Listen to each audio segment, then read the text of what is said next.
Well, I think part of this was born out of some very difficult circumstances that we're in right now. I don't want to say born out of desperation, although not far off. Here's why.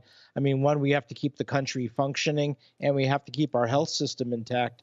And the reality is we're at a screaming level of transmission right now because of this Omicron variant. It's looking like something that may be as transmissible as the most transmissible agent that we have, and that's measles. So the question is, how do you do this? I mean, my biggest concern right now are our health systems, our hospitals, because now the unvaccinated are going into ICUs, intensive care units, and emergency rooms. And we're already seeing we don't have enough healthcare providers to take care of them because they're getting knocked out of the workforce, not because they're getting very ill, but because they're getting breakthrough COVID, either asymptomatic or mildly symptomatic. And we know that if we start overwhelming emergency rooms and ICUs, that's when the mortality level goes up. So I think that was the number one priority right now, to keep the healthcare workers in the healthcare workforce, number one. And then number two, we're seeing so many essential services getting knocked out, like the airlines and others. And so keeping the country running, I think, was really critical. Yeah, but there's some out there who have suggested, doctor, that the incubation time on Omicron in particular may be longer than that. So in other words, you may have a test, positive, negative, but in reality, it doesn't show exactly what is going on with your own infection and your ability to infect others. Yeah, and here's the problem.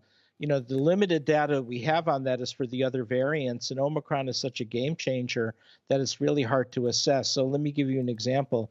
You can be, for instance, PCR positive for days or even weeks after infection because you have remnants of the virus genome. So you're not really shedding virus, but you're still PCR positive.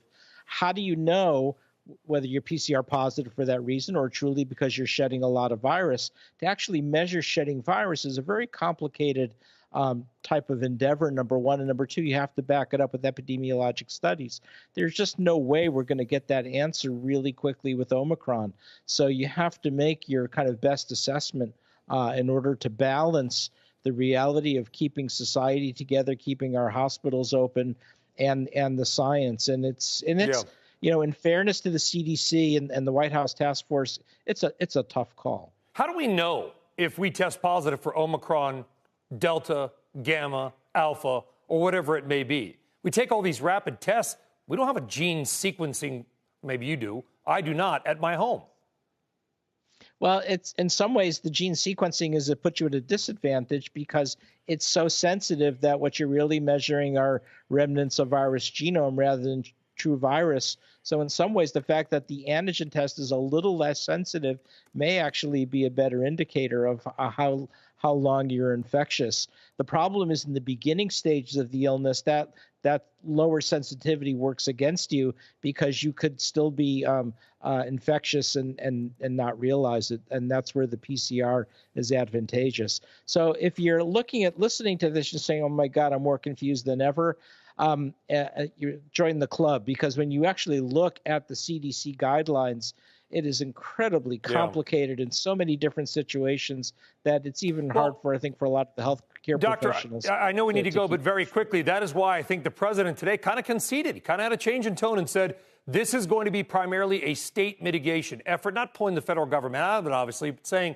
we're going to help, but this is up to the states. Do you agree with that? Quickly. No, because we saw what happened in 2020. That was actually the approach of the Trump White House. Put the states in the lead, and then the federal government will provide backup supply chain management and that sort of stuff. And it doesn't work. And here's why. The states do not have the epidemiologic knowledge. They do not have the scientific horsepower to really make informed decisions. This is why we pay $15 billion a year in taxes to the Centers for Disease Control. So we need the federal government. And the president saying they could do a better job with testing, I think something we could all agree on. Dr. Hotez, thank you very much. Do appreciate all your work. Shepard Smith here. Thanks for watching CNBC on YouTube.